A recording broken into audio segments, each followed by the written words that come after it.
અમદાવાદ જેવા મોટા શહેરોમાં કિન્નરોનો આતંક યથાવત થઈ રહ્યો છે। અવારનવાર કિન્નરોની દાદાગીરી અને ઘટનાઓ જોવા મળે છે, જેને રોકવી જાણે પોલીસ માટે એક પડકારરૂપ સમાન બન્યું છે। કોઈ શુભ પ્રસંગે કે તહેવારના સમયે કિન્નરોનું ટોળું પૈસા ઉઘરાવવા માટે પહોંચી જતું હોય છે અને આતંક મચાવે છે। અમદાવાદ જેવા મોટા શહેરમાં કિન્નરોનો આતંક વધી રહ્યો છે। અવારનવાર કિન્નરોની દાદાગીરીની ઘટનાઓ જોવા મળે છે, જેને રોકવી જાણે પોલીસ માટે એક પડકાર સ્વરૂપ સમાન બની ગયું છે। કોઈ શુભ પ્રસંગે કે તહેવારોના સમયે કિન્નરોનું ટોળું પૈસા ઉઘરાવવા માટે પહોંચી જતું હોય છે અને આશીર્વાદ આપી બક્ષિસ રૂપે પૈસા લેતા હોય છે, પરંતુ ઘણીવાર કિન્નરોની દાદાગીરી અને ઘટનાઓ પણ સામે આવતી હોય છે। આવી જ એક ઘટના બુધવારે અમદાવાદના ખોખરા વિસ્તારમાં સામે આવી છે, જે શહેરીજનો માટે ચેતવણી સમાન છે અને કિન્નર સમાજ માટે કલંકરૂપ છે। આ ચોંકાવનારી ઘટના વિશે તમે પણ જાણશો તો કિન્નરને જોઈને દૂર ભાગશો। અમદાવાદના ખોખરા વિસ્તારમાં આવેલા રાધે બંગલોઝમાં 50 થી વધુ કિન્નરોનું ટોળું બળજબરીપૂર્વક સોસાયટીમાં ઘૂસી આવ્યું હતું અને બક્ષિસના નામે પૈસાની ઉઘરાણી માટે જબરજસ્તી કરવા લાગ્યા હતા।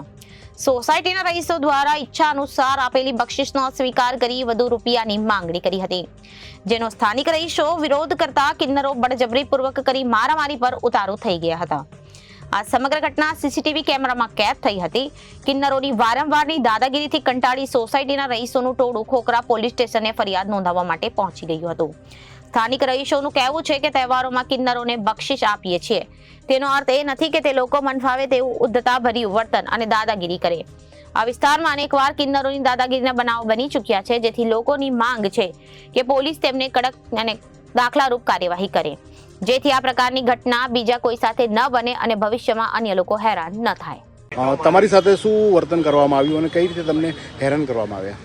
એ લોકો તરત જે રીતે બહુ બધા નંબર થઈ ગયા ને, એટલે એ લોકોએ કપડાં કાઢીને અને મને દોડાયો, મને મારવા માટે મારા વાળ ખેંચવાના ચાલુ કર્યા। મને બધા મળીને મારા ઉપર હાથથી મારવાનું ચાલુ કર્યું। એ લોકો ભાગ્યો, મારી પાછળ એ લોકો ભાગ્યા। એક બે જણાએ મારા પેન્ટ કપડાં ખેંચવાની ટ્રાય કરી અને મને થપ્પડ લાફા મારવાનું ચાલુ કર્યા।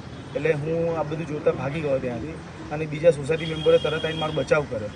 જો એ બચાવ ના કર્યો હોત તો કદાચ હું આજે હોસ્પિટલમાં હોત।